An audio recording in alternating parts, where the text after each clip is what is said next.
Where do you get your numbers? Well, our numbers come from joint fiscal in terms of the budget spending. You know, one of the things that I find so far that has been a bit disappointing about this campaign is that we're not digging into what it means to cap state spending at 2% across the board, 2013, 2014, and 2015. This is the result. If you were to do that, here's how the math works. Over the past 4 years, Dr. Dinosaur average spending has increased 11%. That's not inflation, it's also utilization, more people enrolling. Assuming that that 11% over the last 4 years is a reasonable conclusion of what we would expect in the future, you can quickly figure out who gets thrown off, how many get thrown off, if you cap spending at 2%. That's the result. You cannot cap state spending to give the wealthiest 1,400 Vermonters a $250 million tax break without consequences. These are the consequences. These are the choices. I would not make this choice as your governor, Brian would. But how can you say that he would throw them off? I mean, couldn't he cut the budget elsewhere in order to preserve Dr. Dinosaur? He's talking about a 2% across the board spending cut. If in fact he has another plan, let's ask him what that plan is. It's Brian's responsibility to explain to Vermonters how he would make the cuts. But there's no magic here. If you make a 2% across the board cut, this is the result.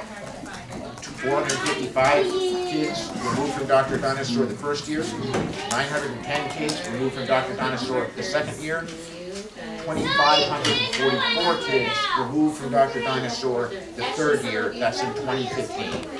That is just wrong.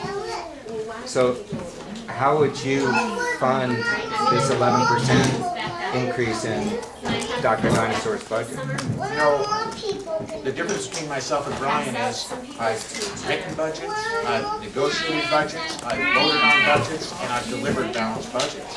I have a record. Brian doesn't. You don't need someone right now who needs a learner's permit to write a budget.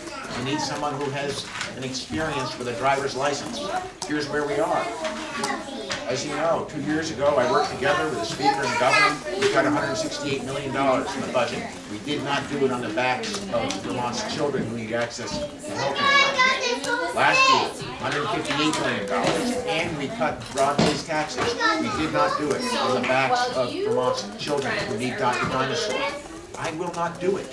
I will ensure that Vermont's children have health insurance. We cannot do the work that we're doing here at this center if our kids are not healthy. I think that's a basic value that Vermonters have embraced. These are the choices.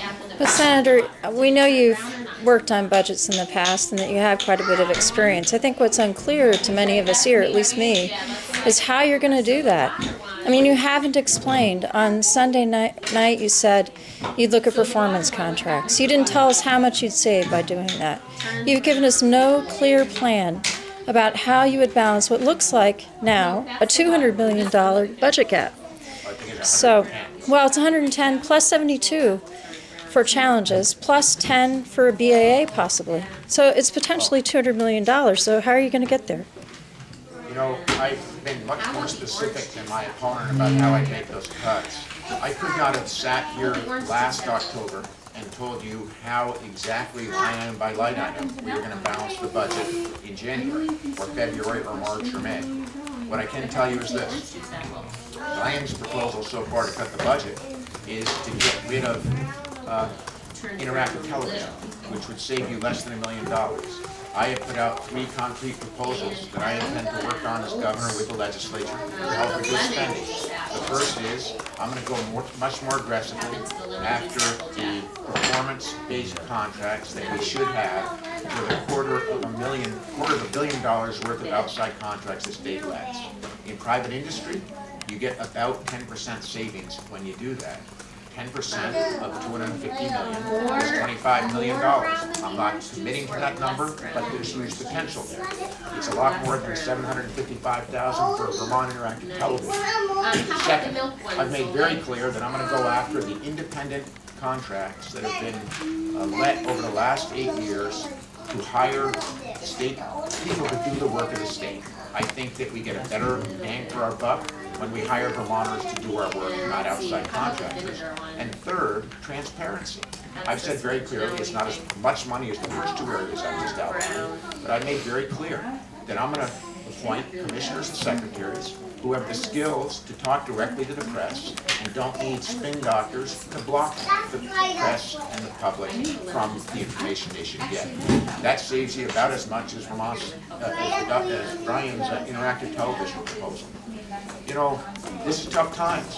I've balanced budgets. I've proven that I'm fiscally responsible. I've run in both private sector, my own business, and public sector, a very tight ship.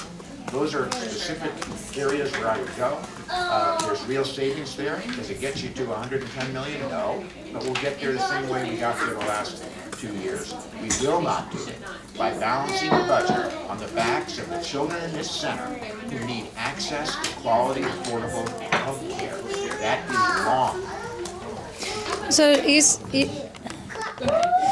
you're saying that we do it the way we have the last several years. Does that mean that there would be changes in the state's pension system and cuts to state workers and things like that, or how do you envision that? Everything, as I've said, we will look at all the options. I personally think that this is less difficult than the job we had over the last 2 years where we're dealing with bigger numbers. Let me be specific about the question here, though. What we're talking about this morning is a proposal that I think is fiscally irresponsible. To suggest that we could cut roughly 9% from the budget next year and then cap it at 2% growth for the following 3 would result in draconian choices for Vermonters. Among them, within 3 years, 2,500 of our children removed from Dr. Dinosaur, no health insurance, getting that health insurance through the emergency rooms, the most expensive care, and not showing up at this center, healthy and ready to learn. Those are priority choices. Brian and I disagree strongly on this one. It's Brian's job to explain what is 2% caps, how they work, if in fact that's the choice he wants to make. I think it's wrong. Would you consider any new revenue generation to pay for what you're talking about here? Well, you know, I think the beauty of what I've delivered in the past is we have covered all of Vermont's children within the spending, within the revenue that we have available to us. And we can continue to.